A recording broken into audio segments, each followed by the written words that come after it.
ഞാനിത് പറയുമ്പോഴേ നമ്മുടെ കേരളത്തിലുള്ള പാകിസ്ഥാൻ സ്നേഹികളായ എൻ്റെ സ്നേഹിതന്മാർക്ക് വലിയ ദേഷ്യം വരും. അവർക്ക് എനിക്കറിയാമല്ല എന്താ അവർ പാകിസ്ഥാനോട് ഇങ്ങനെ ഒരു സ്നേഹം, ഇങ്ങനെ ഒരു അടിമ മനോഭാവം. പ്രയാസമാണ് മനസ്സിലാക്കാൻ, പക്ഷെ പറയാൻ പറ്റില്ല. കാരണം അവരെ സംബന്ധിച്ചിടത്തോളം പാകിസ്ഥാൻ ഒരു മുസ്ലിം രാജ്യമാണ്. India Muslim രാജ്യമായിട്ടില്ല. ഇന്ത്യ മുസ്ലിം രാജ്യമാകുക, ഹിന്ദുക്കളെയും ക്രിസ്ത്യാനികളെയൊക്കെ വെട്ടിയും തട്ടിയും ഒക്കെ കൊന്ന് നിരത്തി ഒക്കെ റെഡിയായി കഴിഞ്ഞാൽ സംഗതി ജോൾ, അതോടെ അവരുടെ പരാതി തീരും. പക്ഷേ ഇതിന് ഹിന്ദുക്കളും ക്രിസ്ത്യാനികളും മറ്റ് സിഖുകാർ, ബൗദ്ധന്മാർ അവരിവരൊന്നും സമ്മതിക്കുന്നില്ല. എന്ത് പോക്കൃത്തരാണെന്ന് നോക്കണം. ഇവിടെ ഒന്ന് വെട്ടിക്കൊന്ന് സ്വർഗരാജ്യം നടപ്പിലാക്കാൻ പറഞ്ഞാൽ അത് സമ്മതിക്കില്ല എന്ന് പറഞ്ഞാൽ, അല്ലെങ്കിൽ നിങ്ങൾ മുസ്ലിമായിട്ട് കൺവേർട്ട് ചെയ്യണം, അതും സമ്മതിക്കില്ല. ഇവിടെ ഇത് എന്തൊരു പണ്ടാരം. ഈ ഒരു അവസ്ഥയാണ് ഇന്ത്യയിലുള്ളത്. പ്രത്യേകിച്ചും കേരളത്തിൽ ഇച്ചിരി കൂടുതലാണ്, ശകലം, വലുതായിട്ടൊന്നുമില്ല, എന്നാലും ശകലം കൂടുതലാണ്. അപ്പോൾ അങ്ങനെ ഇരിക്കുന്നതായ സമയത്താണ് പാകിസ്ഥാൻ ഈ നമ്മുടെ ഇറാൻ അമേരിക്ക ഇസ്രായേൽ യുദ്ധത്തിൽ മധ്യസ്ഥനാവുന്നു. അതോടെ നമുക്ക് ഇവിടെയുള്ള പാകിസ്ഥാൻ സ്നേഹികൾക്ക് ഭയങ്കര രോമാഞ്ചം. ജിഹാദികൾ തുള്ളിച്ചാടുന്നു. കണ്ടോടാ കണ്ടോടാ, ജിഹാദി രക്തം കണ്ടോടാ എന്നൊക്കെ പറഞ്ഞിട്ട് തുള്ളിച്ചാട്ടവും ആ തലകുത്തിമറിയലും ഒന്നും പറയണ്ട, വലിയ ആഘോഷമാണ് കഴിഞ്ഞ 2 ദിവസമായിട്ട്. അപ്പോൾ പാകിസ്ഥാൻ മധ്യസ്ഥനായി, ഇന്ത്യ മധ്യസ്ഥനായില്ല. അതിലാണ് ഈ സന്തോഷം. പാകിസ്ഥാൻ മധ്യസ്ഥനായി എന്നുള്ളതിലല്ല, അതിൽ കൂടുതൽ സന്തോഷം ഇന്ത്യ മധ്യസ്ഥനായില്ല എന്നുള്ളതാണ്. അപ്പോൾ ഇന്ത്യയെ ചീത്ത പറയാം, നരേന്ദ്രമോദിയെ ചീത്ത പറയാം, തന്നെ കൊണ്ട് എന്തിനു കൊള്ളാമിടും എന്നൊക്കെ പറഞ്ഞിട്ട്. ഞാൻ ഇന്നലെ തന്നെ വീഡിയോയിൽ നിങ്ങളോട് പറഞ്ഞിരുന്നു എങ്ങനെയാണ് പാകിസ്ഥാൻ മധ്യസ്ഥനായത് എന്നൊക്കെ. ആ ചരിത്രം വീണ്ടും ഞാൻ പറയുന്നില്ല. പക്ഷേ മധ്യസ്ഥനായ പാകിസ്ഥാന് മിനിഞ്ഞാന്ന് രാത്രിയോ മറ്റോ പെട്ടെന്ന് ഒരു വെളിപാടുണ്ടാകുന്നു. അവരുടെ ഡിഫൻസ് മിനിസ്റ്ററുണ്ട് പാകിസ്ഥാൻ്റെ, ഖ്വാജ ആസിഫ്. ഇച്ചിരി പ്രായമുള്ള മനുഷ്യനാണ്. പുള്ളി വലിയ ബുദ്ധിജീവിയൊക്കെയാണ്, കൊള്ളാവുന്നൊരു മനുഷ്യനാണ്. എന്തുകൊണ്ടും പാകിസ്ഥാൻ്റെ ഡിഫൻസ് മിനിസ്റ്റർ ആകാൻ യോഗ്യതയുള്ളതാണ്. പുള്ളി എക്സിൽ ഒരു പോസ്റ്റ് ചെയ്തു. പുള്ളി പറഞ്ഞു, ഈ ഇസ്രായേൽ എന്ന് പറയുന്ന സ്ഥലം, ഇവന്മാർ ഈ ലെബനനെ ആക്രമിച്ചത് ഒട്ടും ശരിയായില്ല, തെമ്മാടിത്തരാണ് അവർ കാണിച്ചത്. സത്യം പറഞ്ഞു കഴിഞ്ഞാൽ ഈ ജൂതന്മാർ അടങ്ങുന്ന ഇസ്രായേൽ ഇത് മുടിഞ്ഞു പോകണം, ഇത് തീർന്നു പോകണം, ഇത് അവസാനിക്കണം. ഇത് ഒരു ക്യാൻസറസ് സ്റ്റേറ്റാണ്. ക്യാൻസർ പിടിച്ച സ്റ്റേറ്റാണ്. ക്യാൻസർ പിടിച്ചാൽ പിന്നെ അത് വെട്ടിക്കളയുക, ഇല്ലാതെയാക്കുക, അതാണല്ലോ ആവശ്യം. അങ്ങനെയുള്ളൊരു സാധനം. അത് കഴിഞ്ഞിട്ട് പുള്ളി അങ്ങോട്ട് തലയിൽ കൈവച്ച് പ്രാഗി, പണ്ടാറക്കാല നീയൊക്കെ ചത്തുപോകൂട, ചത്ത് നരകത്തിൽ പോകൂട. എങ്ങനത്തെ നരകം? എന്താ, കെടാത്ത തീയും ചാകാത്ത പുഴുവും. പണ്ട് VS അച്യുതാനന്ദൻ നമ്മുടെ നിയമസഭയിൽ പറഞ്ഞ് ഓർക്കുന്നില്ലേ? 4-5 തവണ പുള്ളി KM മാണി നരകത്തിൽ പോകുമെന്ന് പറഞ്ഞിട്ട് പുള്ളി പറഞ്ഞു, ചാകാത്ത പുഴുവും കെടാത്ത തീയും ചാകാത്ത പുഴുവും. ഇങ്ങനെ പാട്ട് പാടിക്കൊണ്ടിരുന്നു അച്യുതാനന്ദൻ. എന്തായിക്കോട്ടെ, ഏതായാലും അച്യുതാനന്ദൻ സായി ഇങ്ങേര് എക്സിൽ പോസ്റ്റ് ചെയ്ത് ഇത് എപ്പോഴാ രാത്രിയിലെങ്ങാണ്ടാണ് പോസ്റ്റ് ചെയ്യുന്നത്. അത് കള്ളു കുടിച്ചിട്ടാണെന്നൊക്കെ പറഞ്ഞിട്ട് കുറച്ച് പേര് വേണമെന്നില്ല. അങ്ങനെയൊന്നുമല്ല കേട്ടോ. പുള്ളി ആൾ മാന്യനാണ്, കള്ളൊന്നും കുടിക്കുകയൊന്നുമില്ല. പുള്ളിക്ക് ഈ ധാർമ്മിക രോഷം അടക്കാൻ പറ്റില്ല. നമുക്ക് ചില കാര്യങ്ങളിൽ നമുക്ക് ധാർമ്മിക രോഷം വരുമല്ല, ഇത് വന്നു കഴിഞ്ഞാൽ നമുക്ക് പിടിച്ചു നിർത്താൻ പറ്റില്ല. വേറെ ഏത് രോഷവും നമുക്ക് പിടിച്ചു നിർത്താൻ പറ്റും, പക്ഷെ ധാർമ്മിക രോഷം അത് സാധാരണക്കാർക്ക് പിടിച്ചു നിർത്താൻ പറ്റില്ല. അപ്പം ഈ പാവത്തിന് അങ്ങനെ ധാർമ്മിക രോഷം വന്ന് തിളച്ച് തൂവി അവിടെ എല്ലാം മേശപ്പുറത്തും താഴെയൊക്കെ വീണു ധാർമ്മിക രോഷം. അപ്പോഴാണ് പുള്ളി ഈ എക്സ് പോസ്റ്റ് നടത്തുന്നത്. പോസ്റ്റ് നടത്തി പുള്ളി പോയി കിടന്നുറങ്ങി. കുറച്ച് കഴിയുമ്പോൾ പുള്ളിയുടെ മൊബൈൽ തുരുതുരാ അടിക്കാൻ തുടങ്ങി. പുള്ളി ഉറക്കത്തിൽ ഇത് കേൾക്കുകയില്ല. കുറച്ച് കഴിഞ്ഞപ്പോൾ ചാടി എണീറ്റ് നോക്കിക്കഴിഞ്ഞപ്പോൾ നമ്മളുടെ ഷഹബാസ് ഷെരീഫാണ് പ്രധാനമന്ത്രിയാണ് വിളിക്കുന്നത്. ആ എന്താ ചേട്ടാ ഈ രാത്രിയിൽ? എടാ നീ എന്താ എഴുതി വെച്ചിരിക്കുന്നത് ആ എക്സിൽ? അല്ല ഞാനിത് അവന്മാരെ ഒന്ന് പ്രാഗിയതാണ്. മാഭാവി അതങ്ങോട്ട് വേഗം ഡിലീറ്റ് ചെയ്യും. അതിപ്പോൾ വലിയ പ്രശ്നം, നമ്മൾ മധ്യസ്ഥരല്ലേടാ. ഓ ശരിയാണല്ലോ, നമ്മൾ മധ്യസ്ഥന്മാരാണ്. ഞാനത് ഓർത്തില്ല ചേട്ടാ. ഞാൻ അവരെ 4 ചീത്ത പറഞ്ഞു കഴിഞ്ഞാൽ എല്ലാവർക്കും സന്തോഷമാകുമല്ലോ എന്ന് വിചാരിച്ച് ഞാൻ ചെയ്തു. നീ പണ്ടറിഞ്ഞ നീ അത് വേഗം ഡിലീറ്റ് ചെയ്യും. ആ ചെയ്യാന്നൊക്കെ പറഞ്ഞു ഫോൺ വെച്ചു. വെച്ച പാടെ ആസിം മുനീറിൻ്റെ ഫോൺ വന്നു. ആ ഫെയിൽഡ് മാർഷൽ, ഫെയിൽഡ് അല്ലല്ലോ, ഫീൽഡ് മാർഷൽ. ഫെയിൽഡ് എന്ന് പറഞ്ഞു പോയപ്പോൾ നമ്മുടെ ഇതിൽ പാകിസ്ഥാൻ സ്നേഹികൾക്ക് വലിയ പ്രയാസമാകും ഫെയിൽഡ് മാർഷൽ എന്ന് പറഞ്ഞപ്പോൾ തെറ്റിപ്പോയതാ. Field marshal. Field marshal Asim Munir വിളിച്ചിട്ട് പോക്കൃത്തരം കാണിക്കുന്നുള്ളൂ, ഡിലീറ്റ് ചെയ്യടോ. ആ ഇപ്പം തന്നെ ഡിലീറ്റ് ചെയ്യാൻ ചേട്ടാ എന്നൊക്കെ പറഞ്ഞു. സംഗതി ഡിലീറ്റ് ചെയ്യുന്നില്ല. കുറച്ച് കഴിഞ്ഞപ്പോൾ വീണ്ടും ഇവർ രണ്ടുപേരും വിളിച്ചു, നീ എന്താ ഡിലീറ്റ് ചെയ്യാൻ പറഞ്ഞിട്ട് ചെയ്യാത്തത്? അപ്പോഴാണ് ഖ്വാജ ആസിഫ് പറയുന്നത്, എൻ്റെ പൊന്നു ചേട്ടാ, ഞാനിത് ട്വീറ്റ് ചെയ്തതല്ല, എനിക്ക് ട്വീറ്റ് ചെയ്യാനും അറിയാമില്ല, ഇത് ഡിലീറ്റ് ചെയ്യാനും അറിയാമില്ല. എൻ്റെ സെക്യൂരിറ്റിയിൽ ഒരു പയ്യനുണ്ട്, അവനാണ് ഇതൊക്കെ ചെയ്യുന്നത്, അവനെ കൊണ്ടാണ് ഞാൻ ചെയ്യിക്കുന്നത്. ഉത്തരവാദിത്വം എൻ്റെ തന്നെ, ഞാനല്ലാന്നൊന്നും പറയുന്നില്ല. ആ ചെറുക്കനെ കാണുന്നില്ല, രാത്രിയായി അവനെ കണ്ട് പോയി കിടന്ന് ഉറങ്ങിയിട്ടുണ്ട്. ഇപ്പം ഇതിനിടയ്ക്ക് അവൻ എവിടെയാണ് എന്താണെന്നൊന്നും എനിക്ക് പിടിക്കാൻ പറ്റില്ല. താൻ പോക്കൃത്തോ ഡിലീറ്റ് ചെയ്യടോ. ചുരുക്കി പറഞ്ഞ് ഖ്വാജ ആസിഫ് വലിയ കുഴപ്പത്തിലായി. ഇത് ഡിലീറ്റ് ചെയ്യണമെന്ന് പറഞ്ഞാൽ ഇത് അറിയണ്ടേ, ഇതെങ്ങനെയാണ് ഡിലീറ്റ് ചെയ്യുന്നറിയാം. കൂടുതൽ എന്തൊക്കെയോ ചെയ്തിട്ട് ആ പയ്യനെ തപ്പിപ്പിടിച്ച് 3-4 മണിക്കൂർ അപ്പോഴത്തേക്ക് കഴിഞ്ഞു എന്ന് പറഞ്ഞാൽ ആ 4 മണിക്കൂറിനിടയ്ക്ക് ലോകം മുഴുവൻ ഈ സാധനം പോയി വാൻ ബഹളവും കച്ചറയായി.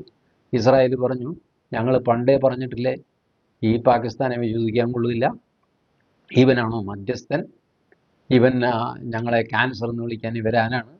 ഇത് തന്നെയാണ് ഇറാൻ പറഞ്ഞുകൊണ്ടിരുന്നത്, ഞങ്ങൾ കൊള്ളില്ലാത്തവരാണ്, ഞങ്ങളെ കൊല്ലണം. ഇതൊക്കെ തന്നെയാണ്. ഡെത്ത് ടു ഇസ്രായേൽ എന്ന് പറഞ്ഞ ടീമാണ് ഇറാൻ. ഇങ്ങേരും ക്യാൻസർ സ്റ്റേറ്റ് എന്ന് പറഞ്ഞു കഴിഞ്ഞാൽ ഡെത്ത് എന്നാണല്ലോ, ഒന്നുകിൽ ചാവും അല്ലെങ്കിൽ കൊല്ലണം, രണ്ടിലൊന്നാണല്ലോ ക്യാൻസറിൻ്റെ അവസാനം. ചുരുക്കി പറഞ്ഞ് ഇയാൾക്ക് ഒന്നും ചെയ്യാൻ നിവൃത്തിയില്ല. അതായത് ആ പയ്യനെ വിളിച്ചിട്ട്, എടാ പണ്ടാറക്കാലം ഇതൊന്ന് ഡിലീറ്റ് ചെയ്യടാ. ചെറുക്കൻ കണ്ണുമൊക്കെ തിരുമ്പി വന്നിട്ട്, എന്താ ചേട്ടാ? എടാ ഇത് ഡിലീറ്റ് ചെയ്യാൻ. ഇതാണോ? ശരി എന്നാൽ അവൻ ടക്കെന്നെടുത്തിട്ട് അവനെ ഡിലീറ്റ് ചെയ്തു. ഇങ്ങനെ പാകിസ്ഥാൻ വലിയൊരു അപകടത്തിൽ നിന്ന് രക്ഷപ്പെട്ടു എന്ന് പറയാൻ പാടില്ല. ഇസ്രായേൽ അത് ആയുധമാക്കി. ഇസ്രായേൽ വീണ്ടും ലെബനനെ ആക്രമിച്ചു. ലെബനനെ ആക്രമിക്കുന്നത് ക്രൂരവും പൈശാചികവുമാണ് എന്നാണ് ഇങ്ങനെ പറഞ്ഞിരുന്നത്, ഖ്വാജ ആസിഫ് പറഞ്ഞിരുന്നത്. എന്നാൽ ക്രൂരവും ഇരിക്കട്ടെ പൈശാചികവും ഇരിക്കട്ടെ എന്ന് പറഞ്ഞിട്ട് വീണ്ടും ലെബനിൽ ഇസ്രായേൽ ആക്രമണം നടത്തി. പിന്നെയും 4-5 പേരെ കൊന്നു, കുറേ സ്ഥലം കൂടെ പിടിച്ചെടുത്തു. ആകെ കൂടെ പ്രശ്നമായി. എന്ത് ചെയ്യും? ഖ്വാജ ആസിഫ് പറഞ്ഞു, എൻ്റെ പൊന്നു തമ്പുരാക്കന്മാരെ, ഞാനിത് ഇത്രയൊന്നും ഉണ്ടാകുമെന്ന് ഞാൻ വിചാരിച്ചില്ല, എന്നാലും ഇതൊക്കെ ചെയ്യുമ്പോൾ ഞങ്ങളോട് പറയണ്ടിടാ എന്നൊക്കെ പറഞ്ഞിട്ട് ആകെ കൂടെ ബഹളമായി.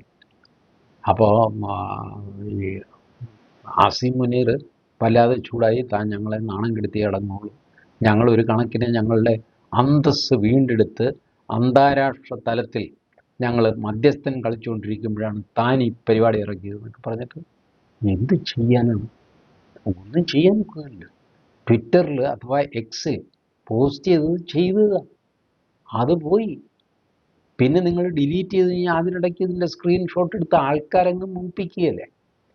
ഒന്നാമത് ഇന്ത്യ ഇതിങ്ങനെ നോക്കിയിരിക്കുകയാണ്, പാകിസ്ഥാൻ എവിടെയാണ് എന്തെങ്കിലും കുഴപ്പമുണ്ടാക്കുന്നത് നോക്കിയാൽ ഇന്ത്യയിലെ ആൾക്കാരിരിക്കുന്നു. അവരുമൊക്കെ ചാടി ഇറങ്ങി പിടികിട്ടി. സത്യത്തിൽ ഇവൻ്റെയൊക്കെ ഉള്ളിലിരിപ്പ് ഇതിൽ നിന്ന് തെളിയും. ഖ്വാജ ആസിഫിനെ ഞാൻ കുറ്റം പറയില്ല, കാരണം ഖുറാനിൽ പറഞ്ഞിരിക്കുന്നത് അങ്ങനെയാണ്. ഈ ക്രിസ്ത്യാനികൾ ജൂതന്മാരെയും ക്രിസ്ത്യാനികളെയും കണ്ടെടുത്ത് വെച്ച് കൊല്ലണം എന്നൊക്കെ ഖുറാനിൽ പറഞ്ഞിട്ടുണ്ട് പോലും. ഞാനിപ്പോൾ അത് തുറന്ന് വായിക്കാനോ അത് പേജ് നമ്പർ പറയാനോ ഒന്നും പോകുന്നില്ല. നിങ്ങൾക്ക് അറിയാവുന്നവർക്ക് അറിയാം, അറിഞ്ഞുകൂടാത്തവർ ഇതൊന്നും അറിയാനും പോകണ്ട, അതങ്ങ് പൊക്കോട്ടെ എന്ന് വിചാരിക്കുക. നമ്മൾ അതിൻ്റെ പേരിൽ വഴക്കുണ്ടാക്കുന്നതിന് ഒരു പുസ്തകത്തിൻ്റെ പേരിൽ. പക്ഷേ അതിൽ നിന്നൊക്കെ എടുത്തിട്ടാണ് ഈ ഖ്വാജ ആസിഫൊക്കെ ഇത് എക്സിൽ പോസ്റ്റ് ചെയ്യുന്നത്. അപ്പോൾ ജൂതന്മാർ എന്ന് പറഞ്ഞാൽ കൊല്ലപ്പെടേണ്ടവരാണ്. അതുകൊണ്ട് അവർ ക്യാൻസറാണ്, ക്യാൻസറസ് സ്റ്റേറ്റാണ്, ക്യാൻസർ പിടിച്ച ഒരു രാജ്യമാണ്. അപ്പോൾ എന്ത് വേണം? ഏറ്റവും വേഗം അതിനെ മുറിച്ച് ഇല്ലാതാക്കണം. ഇതൊക്കെയാണ് ഖ്വാജ ആസിഫ് ഉദ്ദേശിച്ചത്. അങ്ങേര് വാസ്തവത്തിൽ അങ്ങേരെ കുറ്റം പറയാൻ പറ്റില്ല. അങ്ങേര് നല്ല കാര്യം വിചാരിച്ച് അത് ചെയ്തു. ഇസ്ലാമിന് നന്മ വരുന്ന ഒരു കാര്യമാണ് പുള്ളി ചെയ്തത്, അല്ലെന്ന് നമുക്ക് പറയാൻ പറ്റുമോ? അവരുടെ ദൃഷ്ടിയിൽ നോക്കുന്നത്, ഇസ്ലാമിൻ്റെ ദൃഷ്ടിയിൽ നോക്ക്, സാധാരണ മുസ്ലിമിൻ്റെ അല്ല. സാധാരണ മുസ്ലിം ഇതൊക്കെ പോക്കൃത്തിലാണെന്ന് തന്നെ പറയും.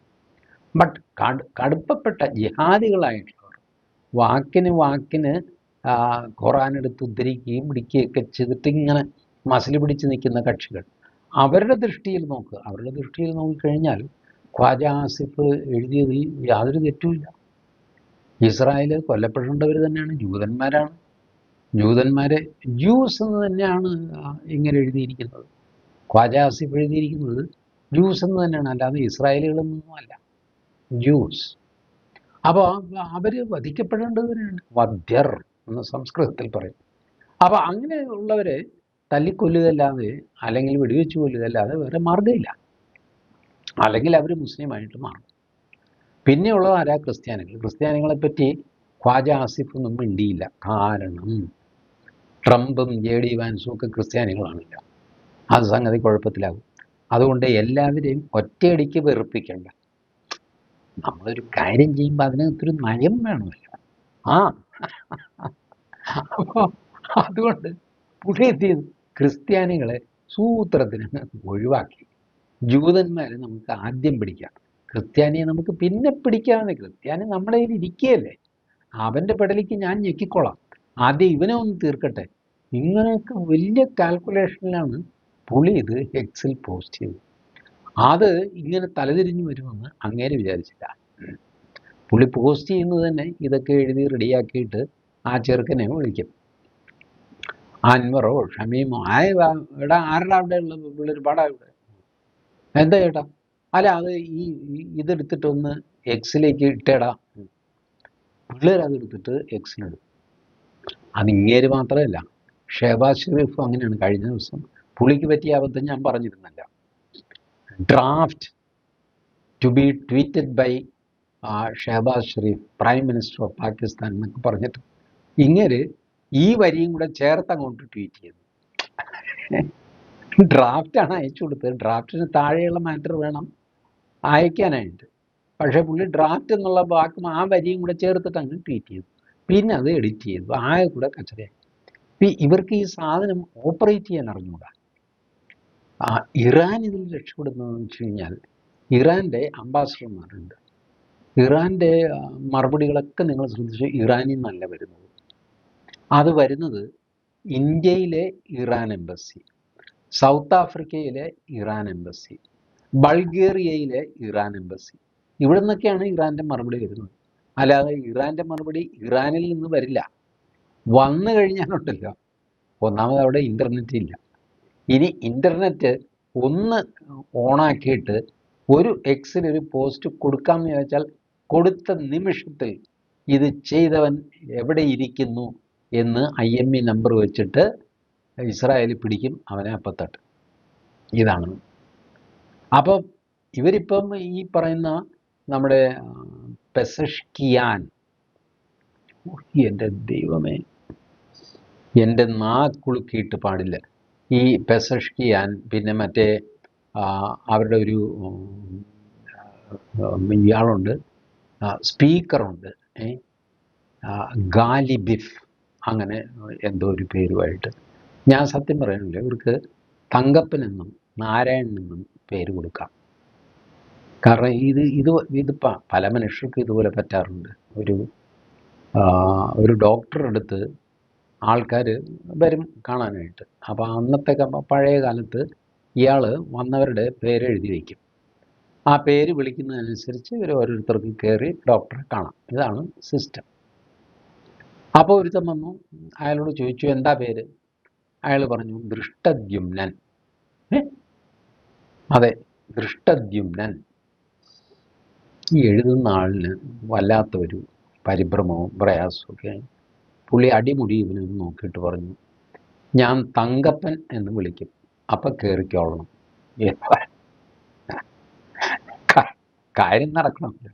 മറ്റേ പുള്ളി സന്തോഷത്തോടെ സമ്മതിച്ചു. പുള്ളിക്കും അറിയാം ദൃഷ്ടദ്യുമ്നൻ എന്നുള്ള പേര് ഇച്ചിരി കട്ടിയാണെന്നുള്ളത് അങ്ങേർക്ക് അറിയാം. അങ്ങനെ ഇരുന്നു. അപ്പോൾ ഇയാളുടെ ടേൺ വന്നു കഴിഞ്ഞപ്പോൾ തങ്കപ്പൻ എന്ന് വിളിച്ചു. ഇയാൾ എണീറ്റു, അകത്തേക്ക് ഡോക്ടറുടെ അടുത്ത് പോയി. ഡോക്ടർ പിന്നെ ഇയാളുടെ പേര് എങ്ങനെ എഴുതി എന്നുള്ളത് എനിക്കറിയില്ല. അവിടെ നിന്നാണ് എനിക്ക് ഐഡിയ കിട്ടിയത്. വളരെ ബുദ്ധിമുട്ട് പിടിച്ച പേരുകളൊക്കെ വന്നു കഴിയുമ്പോഴല്ലോ അവർക്ക് നമ്മളൊരു പേര് കൊടുക്കുക. തങ്കപ്പൻ, നാരായണൻ, മാധവൻ, പൈലി, ഇങ്ങനെയൊക്കെ പേര് കൊടുത്തു കഴിഞ്ഞാൽ നമുക്ക് ശല്യമില്ല. നമുക്ക് പിന്നെ കാര്യം പറയാം. എനിക്കും മനസ്സിലാകും, നിങ്ങൾക്കും മനസ്സിലാകും. എന്തും ആയിക്കോട്ടെ, ഒറിജിനലി ഉള്ള പേര് തന്നെ പറയാം. മസൂദ് പെസഷ്കിയാൻ, പിന്നെ ഈ പറഞ്ഞ സ്പീക്കർ ഗാലിബിഫ്, അയാൾ, ഈ രണ്ട് പേര് പാകിസ്ഥാനിൽ പോകും ചർച്ചയ്ക്കായിട്ടെന്നാണ് പറഞ്ഞു കേൾക്കുന്നത്. ഇതിപ്പം ഞാൻ വെബ്സൈറ്റ് മുഴുവൻ അന്വേഷിച്ച് വിഷമിച്ചു.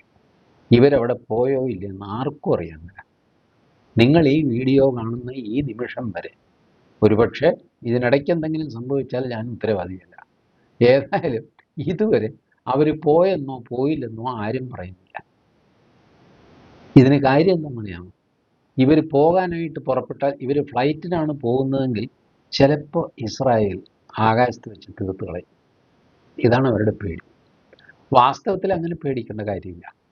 ഈ രണ്ടുപേരെ തീർക്കാനാണെങ്കിൽ ഇസ്രായേൽ പണ്ടേ തീർത്തേനെ. ഇസ്രായേൽ ആരെയൊക്കെ ചുണ്ണാമ്പിട്ട് വെച്ചോ അവരെ മുഴുവൻ ഇസ്രായേൽ തീർത്തിട്ടുണ്ട്. പിന്നെയാണ് ഈ രണ്ടെണ്ണം. ലാരി ജാനി, അങ്ങനെ ഒരാളെ കേട്ടിട്ടില്ലേ? ആ പുള്ളി വൻ നേതാവായിരുന്നു. പട്ടാളം, IRGC, അത് ഇത് ഇൻ്റലിജൻസ് ഒന്നും പറയണ്ട, ഭീകരനായിരുന്നു പുള്ളി. കഴിഞ്ഞ മാസം ഒരു ദിവസം പൊതുജനങ്ങളുടെ കൂടെ അവരിലൊരാളായിട്ട് ഞാനിന്ന് മാർച്ച് ചെയ്ത് കാണിച്ചു തരാമെന്നൊക്കെ പറഞ്ഞിട്ട് പുള്ളി ടെഹ്റാനിലെ തെരുവീഥികളിൽ കൂടി, രാജവീഥിയിലൂടെ അങ്ങോട്ടും ഇങ്ങോട്ടും 4 ചാല് നടന്നിട്ട് വീട്ടിൽ പോയി. വീട് തുറന്ന് കയറിയതേ പുള്ളിക്ക് ഓർമ്മയുള്ളൂ. ഡിം പണി കഴിയും. കാരണം ഈ അങ്ങോട്ടും ഇങ്ങോട്ടും നടന്ന് 4-5 മിനിറ്റ് മതി ഇസ്രായേലിന് ഇയാളെ ലൊക്കേറ്റ് ചെയ്യാനും തട്ടാനും ഒക്കെ ആയിട്ട്. ആ സമയം മതി. അപ്പോൾ ആ പേടി ഈ പെസഷ്കിയാനും ഉണ്ട്, മറ്റേ ഗാലിബിഫിനും ഉണ്ട്. ബട്ട് ഒരു കാര്യം എന്താണെന്ന് വെച്ച് കഴിഞ്ഞാൽ, ഇവരെ തട്ടാനാണെങ്കിൽ അവർക്ക് പണ്ടേ തട്ടാമായിരുന്നു. ഇവരെ ഇനി തട്ടുകയില്ല, അവരെ വിട്ടിരിക്കുകയാണ്. ചുണ്ണാമ്പ് തൊട്ടിട്ടുണ്ട്, പക്ഷേ കൊന്നിട്ടില്ല. അപ്പോൾ കൊല്ലാനാണെങ്കിൽ എപ്പോഴേ കൊല്ലാൻ. അതുകൊണ്ട് ഇവർ പേടി കൂടാതെ ഇവർക്ക് പോവാം. പക്ഷേ ഇവരിപ്പോൾ ചെയ്യുന്നത്, അല്ല, ലെബനിൽ ഇങ്ങനെ ഇസ്രായേൽ കയറി ആക്രമിക്കുന്ന നമ്മൾ ഒരു ചർച്ചയ്ക്ക് പോകുന്നത് എങ്ങനെയാണ്? അതാണ് അവരുടെ ഒരു പ്രയാസം. നമ്മളങ്ങനെ പോകാൻ പാടില്ലല്ലോ. അതേസമയം ഈ ചർച്ചയ്ക്ക് പോയില്ലെങ്കിൽ ഈ പണ്ടാരക്കെട്ട് എവിടെയെങ്കിലും ഒന്ന് അവസാനിപ്പിക്കണ്ടേ? അമേരിക്കയ്ക്ക് ഇത് എങ്ങനെയെങ്കിലും തീർത്ത് കിട്ടിയാൽ മതിയെന്നുണ്ട്. ഇറാനും ഇത് തീർന്ന് കിട്ടിയാൽ മതിയെന്നുണ്ട്. ആകെ അക്ഷോഭ്യനായിട്ട് സുസ്മേരവദനായിട്ട് നിൽക്കുന്നത് നെതന്യാഹുവാണ്. കാരണം അങ്ങേര് വിചാരിച്ചിടത്തേക്ക് തന്നെ കാര്യങ്ങൾ പോയി, അങ്ങേര് വിചാരിച്ചിടത്ത് തന്നെ ഇനിയും കാര്യങ്ങൾ പോകും. സത്യം പറഞ്ഞാലുണ്ടല്ലോ, സമ്മതിക്കേണ്ട ഒരു ക്യാരക്ടർ അങ്ങേര് നെതന്യാഹുവാണ്. നെതന്യാഹു ഇപ്പോൾ പാകിസ്ഥാനെ ഓടിച്ചിട്ടടിക്കും എന്നുള്ള സ്ഥിതിയാണ്. പാകിസ്ഥാൻ പ്രാണരക്ഷാർത്ഥം ഓടിക്കൊണ്ടിരിക്കുന്നു. എന്തൊരു കഷ്ടം, എന്താ കഥ. Thank you.